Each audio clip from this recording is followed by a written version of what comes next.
Welcome to our first bite-sized video where we aim to provide you with a brief overview of some parts of the Act applicable to the ELC sector. This video will be focusing on the guiding principles of the Act. As we all know, the foundation for improving children's outcomes and providing quality care is based on the quality of our staff teams. The training and values of the people who work in your settings underpin the quality of experiences and opportunities children receive each and every day. The Act aims to enable high quality care and improved outcomes for people using services in both health and care by helping to ensure appropriate staffing. Our national guidance documents, Realising Ambition, and national frameworks, including the Blueprint 2020, which documented the Scottish Government's vision for the expansion of ELC, all recognise that a high-quality workforce is a key driver in providing high-quality care. There is a link between the safety of people who use services and the well-being of individuals delivering the service. This legislation aims to promote increased well-being of staff working in the care sector. Part 1 of the Act is for all social care services. It gives the foundations of the Act and tells us about the guiding principles and why it is important within social care. The Act states that the main purposes of staffing for health and care services are to provide safe and high quality services and to ensure the best care outcomes for people who use services. The rest of the Act is all about making these main purposes happen. Services should be able to discuss how they have considered the guiding principles and use them when making decisions about staffing.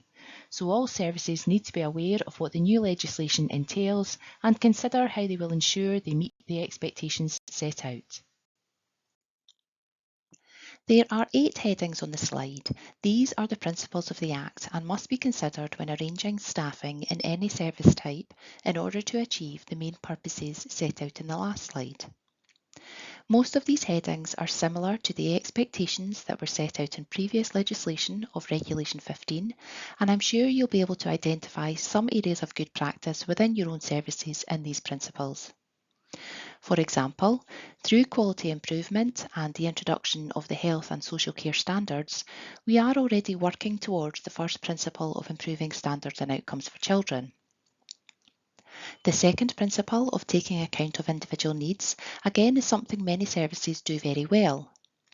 The recent launch of the Care Inspectorate's personal planning guidance would support services to meet the second principle, and there are bite-sized videos on the ELC Improvement Hub with further details to provide support for this principle.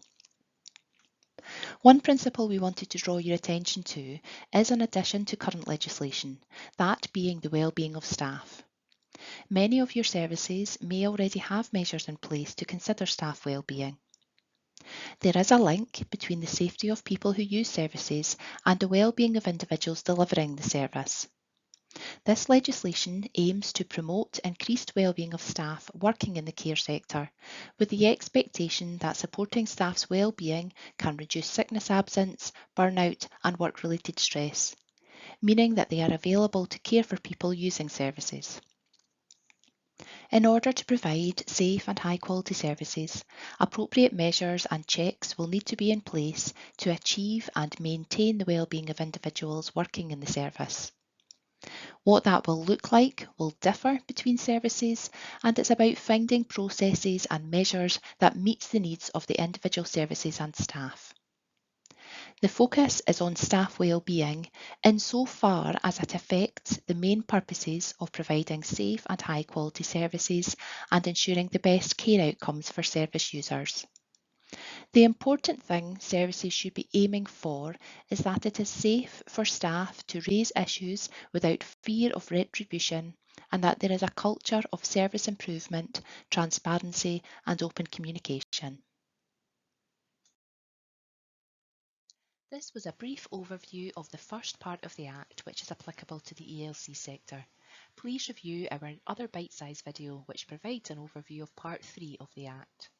Further support is available on our hub page, and we have linked information from the statutory guidance that accompanies the Act with reference to some guidance documents you may consider under each principle.